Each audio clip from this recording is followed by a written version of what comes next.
Hello and welcome to Social Workers Rise, where we inspire social workers to connect, expand their knowledge, and change more lives than they ever thought possible.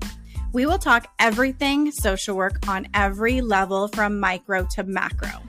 We are going to hear stories of social workers who are doing big things, learn new skills, and most importantly, give you actionable steps to make a difference today. Let's go.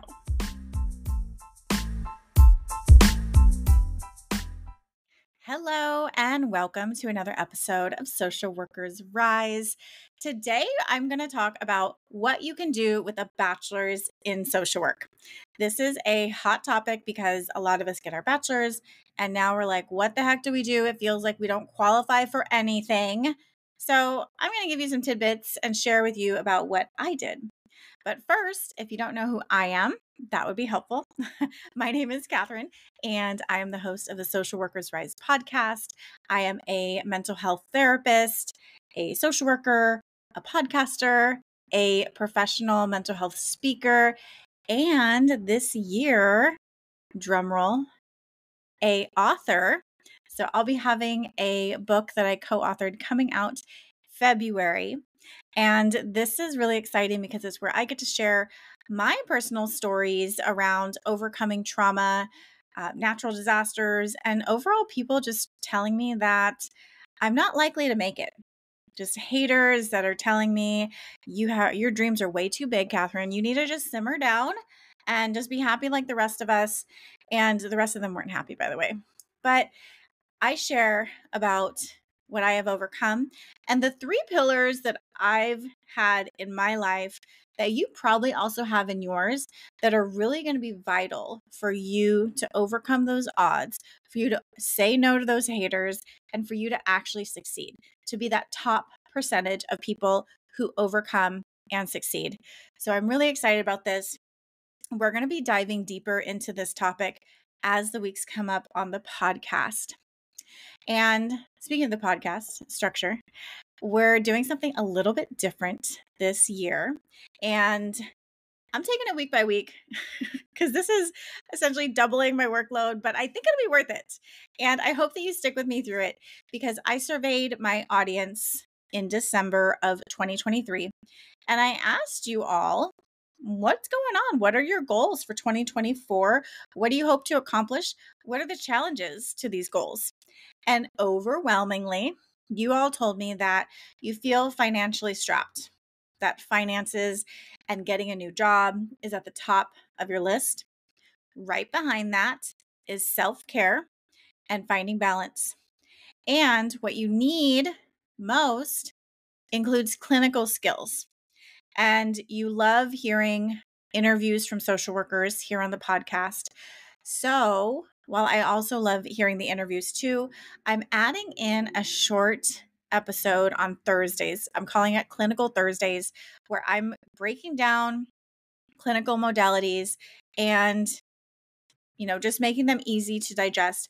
These are essentially little snippets from the full course of the Clinical Essentials for the Future Therapist.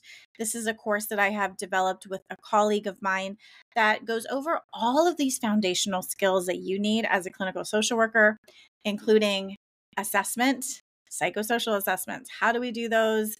We need to make sure that we're covering everything. How do we do proper documentation so that if we're summoned to court, we're not like, oh my gosh, my documentation sucks because I've never actually been trained on it. And so many more topics. So if that interests you, you can go right now to the full course. You don't have to wait for a whole year for me to share little snippets from the course. You can just go right now and just hop right into it. So that is what we are doing. And that is what we have coming up for this year in 2024. I'm really excited and I hope that you are too. So let's hop right into this. All right. First, it's really important to just acknowledge that when you have your bachelor's in social work, jobs are going to be limited. And chances are the jobs you apply for are not going to be called, quote, social worker, right? They're going to have different titles. And we're going to talk about this too. So when I graduated with my bachelor's in social work, it was back in 2009. Yeah, a long time ago. And I don't know if you remember what was happening in 2009, but essentially the economic crash happened and all of these nonprofits and all of these human services organizations were either getting shut down or major layoffs.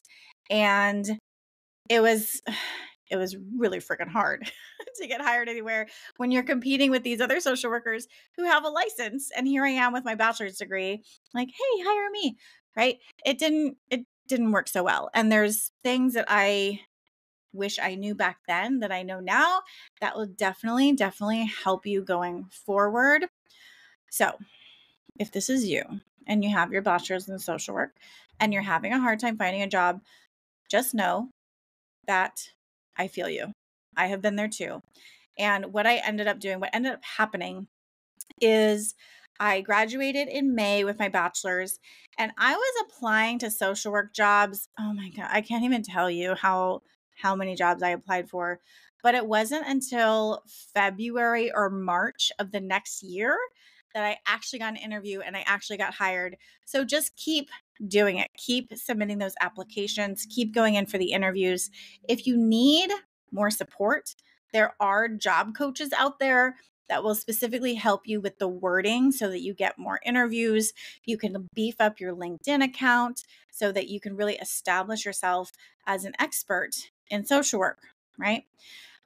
Let me know. I do that kind of coaching. And especially if you want to get into medical social work is my jam. So if that is what you are after, definitely hit me up and we can talk. So let's first start from the beginning. If you don't know what a bachelor's of social work degree is, I'm going to break it down for you, right? First, this is going to be 4 years typically of full-time study to get your bachelor's in social work. And you're going to be getting a pretty general education. It's going to be focused on a lot of advocacy, field work, not so much clinical, but a lot of the social issues that we're going to be looking at. When I decided to get my BSW, I was deciding between that and my sociology degree. And the way that I looked at it, and sociology people are going to like hate me for this, but it's my podcast. So, hey, it's Catherine here. I hope you are enjoying this episode. We're going to take a quick break to listen to these ads from our sponsors. Have your clients had a hard time finding a therapist through their health plan? The National Union of Healthcare Workers is the nation's largest union of private sector behavioral healthcare providers and a leader in the fight for mental health parity. This year, NUHW is working with allies to ensure that health plans maintain accurate, up-to-date listings of in-network providers. By eliminating so-called ghost networks, we can ensure that patients get timely access to care by finding mental health providers who are actually available and covered by their plan. Learn more at nuhw.org/networks. The next time you need continuing education units, I highly recommend the Therapist Development Center. When I started this podcast, I reached out to the founder, Amanda Rowan, to see if she was interested in being a sponsor. And she jumped at the chance to support her fellow social worker. TDC has helped more than 100,000 social workers pass their licensing exam, including myself. I love that TDC CE courses are engaging and relevant. Amanda and her experts give us clear and practical clinical skills that we can immediately apply to our work. Some of my favorites are the Edge of Life Suicide Prevention course, where Amanda shares her personal experiences, and their They Did What? Law and Ethics course that looks at real cases where therapists face formal disciplinary actions. They also have a great telehealth course. We are legally required to take continuing education to increase our competence, and most other courses out there don't actually teach the material in a way that we can learn it, but TDC does. You can also check out the links in the show notes.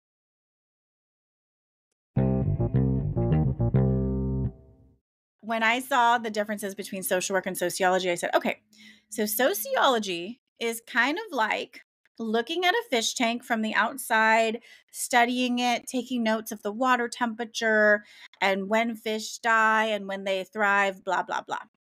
But social work is actually putting on your breathing tank, your oxygen tank, and getting in there with the fish.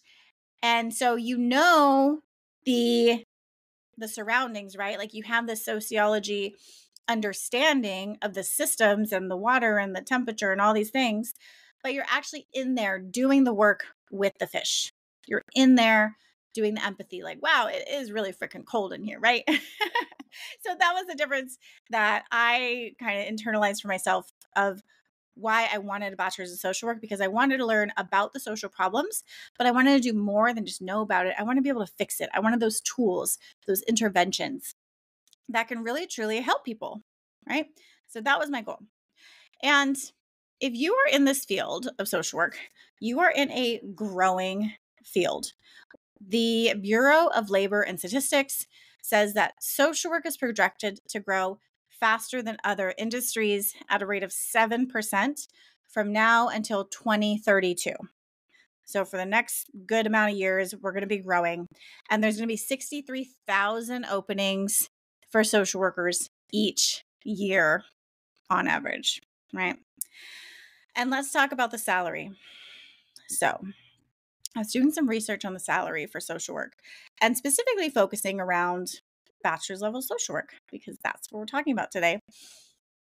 The salary for bachelor's level social workers are so skewed and not very well documented, because on the Bureau of Labor and Statistics website, they give you the median salary, which is for all social workers, right?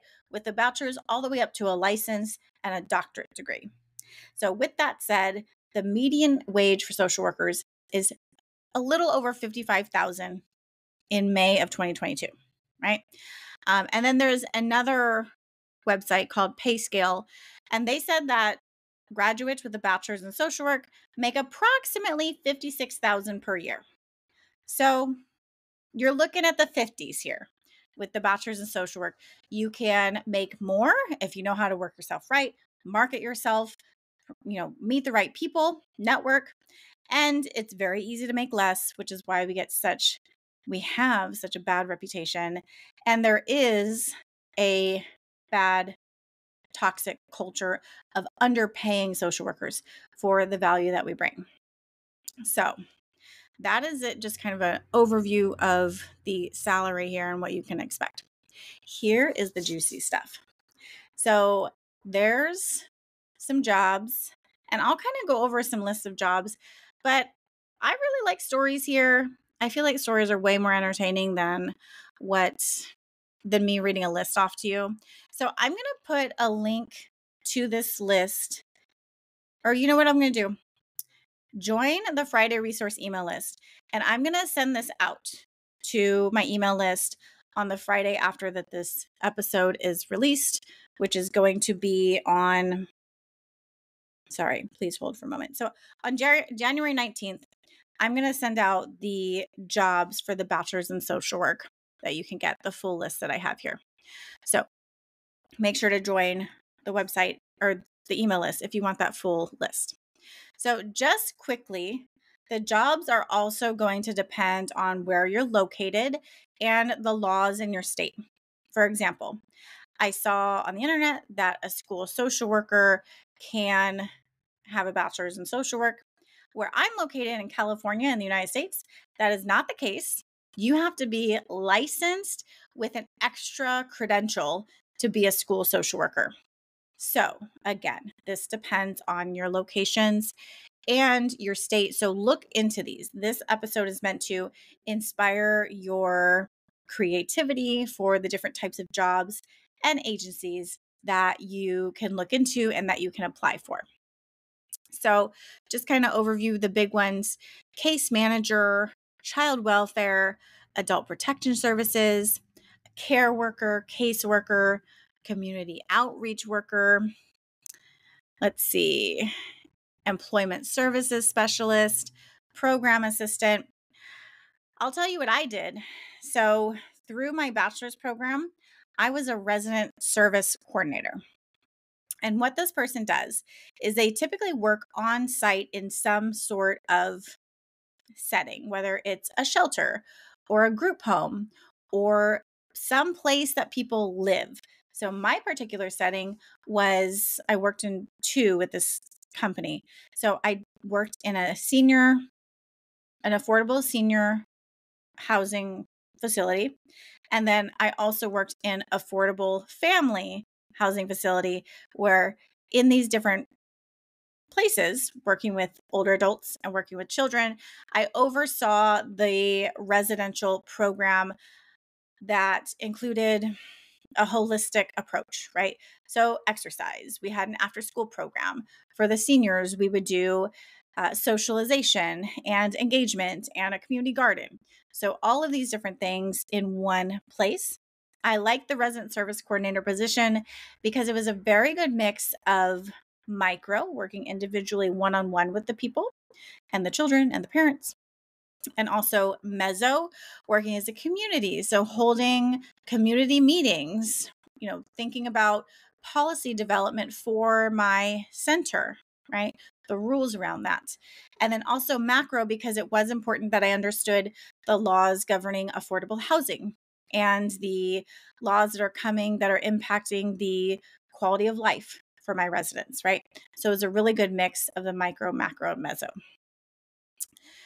Next, there's the activities director. So I knew a colleague of mine who did this for a very, very long time.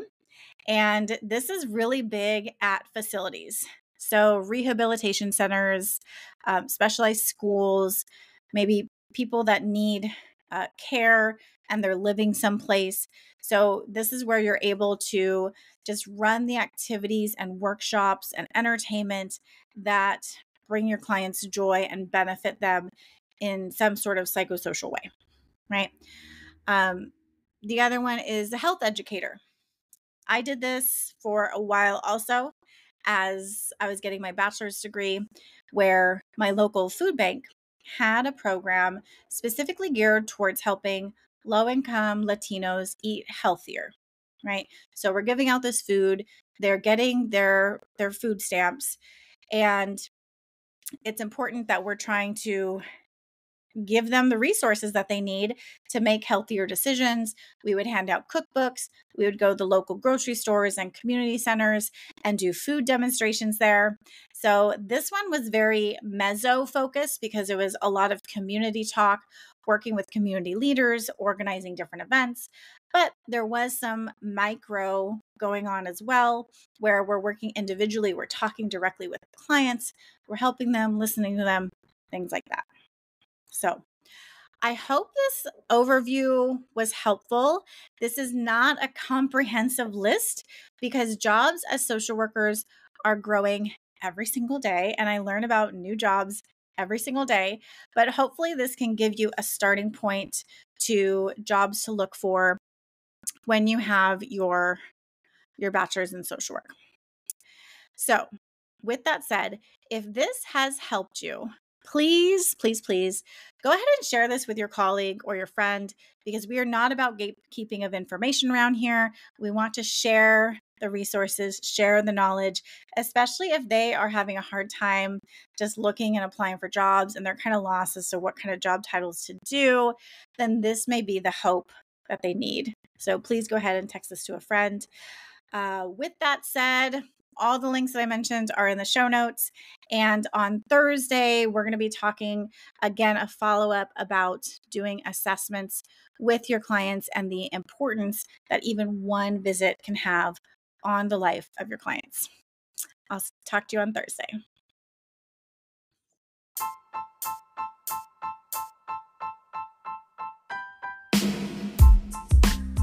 Thank you for listening to another episode of Social Workers Rise. If you love this episode, be sure to subscribe and text this episode to a friend. If you want more, there are a few ways we can get to know each other and work together. First, definitely subscribe to the Friday resource email list. The link is in the show notes. And that's where you can learn more about the courses I offer, including Clinical Essentials for the Future Therapist and the Pulse Basics for Medical Social Workers. I'll also be sending out occasional tips and resources and other happenings within the social work industry. And for all your clinical supervision needs, be sure to visit risedirectory.com. This is a national directory of clinical supervisors for social workers, and we also provide free resources that you can use within your own clinical supervision. Lastly, if you have more individualized needs, I do offer coaching, individual consultations, and am available for public speaking engagements for social workers and change makers. Lastly, the boring legal stuff, but very important. The information in this podcast is not meant to be a supplement for therapy, professional advice, or clinical supervision. This content is provided as is solely for informational purposes. It is not legal, health, or safety advice. I am not advising you as a therapist. Organizations should engage their own experts to ensure any adopted measures are compliant with applicable laws and standards in their jurisdictions. The opinions expressed by individuals or organizations are their own and do not reflect the views or opinions of Social Workers Rise or Catherine Moore. References to specific products or organizations do not constitute any endorsement or recommendations by Social Workers Rise.